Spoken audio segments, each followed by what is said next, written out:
My 27 female, brother 32 male, was engaged to my best friend Julia, 30 female, like 8 years ago. They had a son Josh, 7 male. Julia and my brother broke up because he was caught cheating with a man on Julia. They separated and my brother ended up marrying that man, 31 male, 3 years ago. They also have an adopted son, Max, 6 male. By the way, Julia and I are still best friends. My brother's stupidity didn't affect our friendship.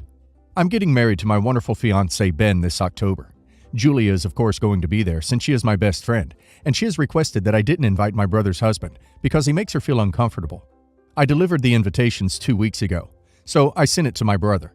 It specified on the invitation that it was only for my brother and Josh. He called me asking if there was a mistake and reminded me that his household is 4 people. But I told him that his husband isn't invited for obvious reasons, and that Max could make Julia feel uncomfortable. So to avoid drama, I was only inviting him and Josh. He told me that he would never allow his husband and son to be disrespected this way. I asked him that he should at least let Josh come, but he refused. My parents found out and called me the a-hole for prioritizing a friend over my brother, and Ben seems to be on their side. I mean, Julia and my brother don't get along, and Julia hates my brother-in-law, so I want to avoid drama. I can't please everyone, and my brother isn't in a place where he can request to be pleased because of what he did to Julia. Everyone seems to be on my brother's side and are calling me an a-hole, to the point where I reconsidered inviting my brother-in-law and asking Julia to make an effort to ignore them. Edit. After reading all of your comments, I want to say some things to clarify. 1. Yes, I ducked up by excluding Max from the wedding.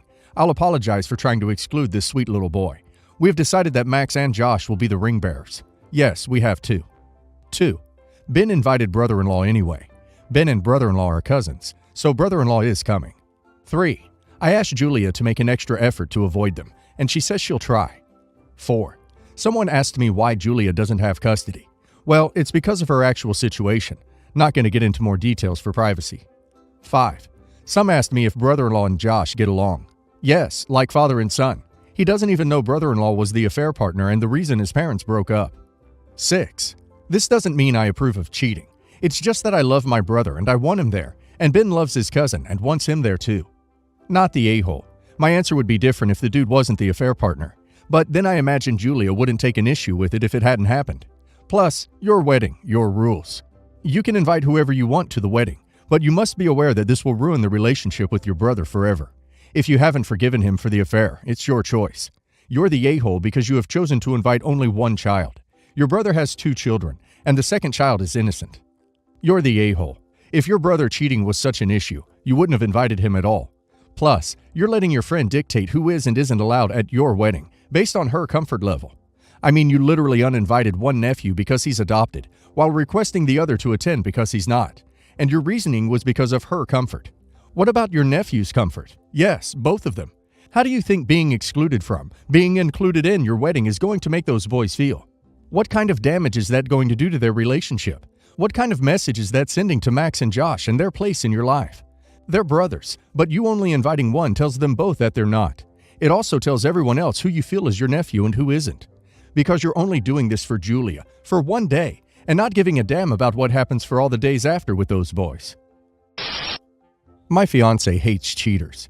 I'd assume most people do, but she really hates them as her previous partner cheated on her and it was very traumatic.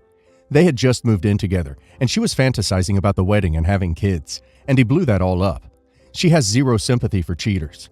Her dad also cheated a few times, and mother-in-law keeps taking him back, but it has clearly hurt her self-esteem. Anyway, my dad cheated on my mom about 2 years ago. It was this big dramatic affair, him acting like an idiot claiming he'd never been in love before, and then leaving my mom. He is seriously a different person now, affectionate. He seems to have emotions. It is weird. My mom claims she doesn't care. I mean, I know on some level he must have hurt her ego, but I don't think she was that hurt or traumatized. Certainly nothing close to what my fiancé experienced with her ex. My mom and dad can be in the same room, act civil, and neither seems uncomfortable. Still, my fiancé has a very low opinion of my father and hates the other woman. Note, this is strictly about the cheating. She is not at all protective of my mom, as they don't even get along. She decided she doesn't want my dad's new wife at the wedding. I agreed, as her comfort is my priority.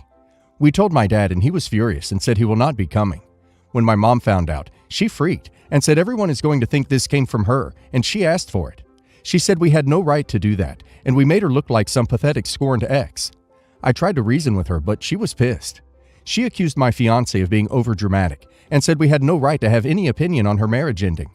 My fiance got pretty pissed and told her it wasn't her wedding. I did feel bad, but said my fiance's feelings matter much more, and she doesn't want this woman at the wedding. My mom stormed off, and I feel bad. My mom has invested a lot of time and energy into convincing people she has no feelings, and I know people probably will assume it came from her, and I get she is humiliated. I have to be honest, I can totally see where your mom is coming from. It will appear as if it is her issue and not your fiance's. Mom will be the one who looks bad. You're the a-hole, I think, in cases like this. Priority should be given to the person who is the actual injured party. Your mom was the one who was cheated on. She wants the affair partner invited. She has even communicated that she thinks not inviting the new wife would cause her further injury by painting her in a negative light. You should defer to your mom's wishes. To recap, your fiancé is inviting her father because she doesn't want her mother to be humiliated, but isn't inviting your father's wife, even if it humiliates your mother, because of reasons. Just so you know, this decision is very unfair and uneven. You might be fine with it now, rose-colored glasses and all, but in the future, this type of heavy-handed decision-making will no longer be cute and adorable after a few years. Half-sister is not my mom's daughter. She is my dad's daughter from his remarriage after my mom died. She's 20 female and I'm 30 female.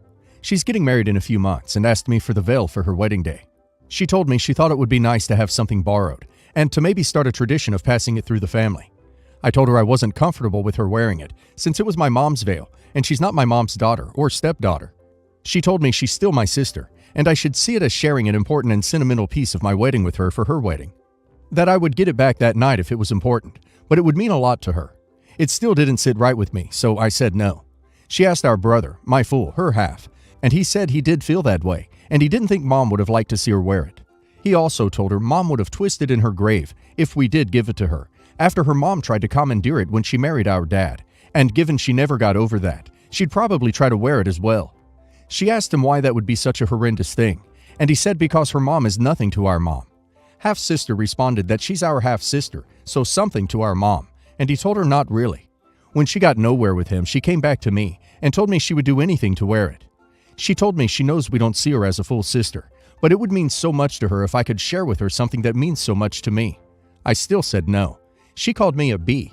Then my dad called me up and asked me why we were so against sharing the veil. He said my half-sister is not his wife, and that neither of them were outright wrong for wanting it. He said my half-sister adores me and my brother, and that we are telling her she's not good enough to wear our mom's veil, and not important enough to us to share it with her. He said it's not the kind of thing anyone wants to be able to say about their kids. Am I the a-hole for not allowing her to wear it? Edited to add. Was told to add this in, but my dad's wife tried to claim she owned my mom's veil in her attempt to get it for her wedding. She went as far as showing up at my grandparents' house to demand it be handed over. She never got her hands on it though, because they kept their word to my mom to keep it safe for me until I got older, since mom had left it to them to take care of for me. Not the a-hole. It's your veil now. If you don't want to share it with her, don't. I guess pushy and inappropriate is a family trait if her mother tried to get the veil for her own wedding to your father, which is so much worse than your sister asking for it. Not the a-hole. I suspect she's doing this for her mom. Just a little too invested in your mom's veil. But it doesn't matter anyways. Allowing her to wear the veil would not honor your mother in any way. No woman would want their ex-husband's new wife's daughter wearing their wedding veil, meant to be worn by her daughters and granddaughters and great-granddaughters. It's just an absurd request. Hold your ground. Wait, your father's new wife tried to wear your mom's veil to her wedding? The same veil your mom wore to her wedding with your father. What the duck? And they're claiming you're the a-hole for not giving your dead mom's veil to your father's daughter. Nope. If the family dynamics were different, especially if your mom were alive and you were both fine with it, then sure, it would be a nice gesture. But since that's not the case, not the a-hole, it's incredibly weird that both the new wife and her daughter think they're entitled to anything that belonged to your mom. I'd hide that veil very well if I were you. Maybe my anger was towards the wrong person because it should have been on my dear husband. And I know for a fact that my sister-in-law hates it when people tell her that she is jealous, especially of me. But I was very hurt and embarrassed. I'm a teacher from the start, female 38, high school, math and chemistry. I loved my job. My husband is a lecturer at university, male 51. We have 2 children. Sister-in-law, female 39, is also a teacher. I have always loved interior design. Our apartment is something people talk about all the time. People, relatives, friends, etc. always ask me to help them design their homes. When the virus hit and people started working from home, a colleague of mine asked me to help her design her husband's home office. I did, and my colleague made an Instagram post about their new home office. It blew up, and more of their acquaintances asked me to help them. This time they paid. I started an IG account. Soon I did home offices and gyms. When people started going back to work, I started designing for companies. Now I even do restaurants, hotels, etc. I left my teaching job in the start of this year. I've also been developing home gym furniture that will be launched next year. We had dinner at my in-laws last Sunday. That's when mother-in-law started talking about my company to her friends. Sister-in-law got very irritated and said that my clients were only rich men that wanted to flirt with me. I felt a lump in my throat because everyone was listening in shock. She said it's true. Ask my husband's name. He told me that. I told her that she was being hurtful, that I work hard for my company. She said, no, ask him about my husband. He won't stop whining about how he hates your new hobby. I told her that I had always knew that she was a bitter, jealous bitch, but that this was a new low, and that I'm tired of it. She started crying because she hated that people always tell her that she is jealous. When I got home, I felt bad. I embarrassed her where she is most sensitive, and in front of everybody, and for something she heard from my husband. I didn't shout at him, but instead attacked her. I'm always the bigger person. How could I slip? Yeah, I'm probably gonna need to apologize, ain't I? Not the a-hole. Don't apologize. She intentionally picked a time that would be humiliating for you and tried to get your husband to back her up on insulting you. Even if he had said it, he sure didn't in front of a bunch of people. Also, your husband is a jerk for not standing up for you. You should have a really candid thought about the way he treats you. Not the a-hole. Your sister-in-law is being told she's jealous all the time because she is jealous, and apparently, you aren't the only one who's noticed. Did your husband actually say those things, though? If so, then he absolutely sucks too. But you're his wife, and she clearly has a pattern. So don't feel so bad about not scolding him in public. If he really feels that way, though, you have bigger issues than just your sister-in-law's feelings. Why hadn't he been honest with you about it? Is he really that threatened by your success? Regardless, you've done nothing wrong based off this info, other than marry into a dysfunctional family. Your husband may have said those things, but she didn't need to repeat them. She tried to hurt and humiliate you at the table, and that's not okay. She also tried to minimize your accomplishments. You should be proud of what you have achieved, and your husband should also be proud. Definitely talk to the husband because him talking about you behind your back to her like that is a red flag. Feels like both sister-in-law and husband are jealous in my opinion. For starters, we're not married anymore.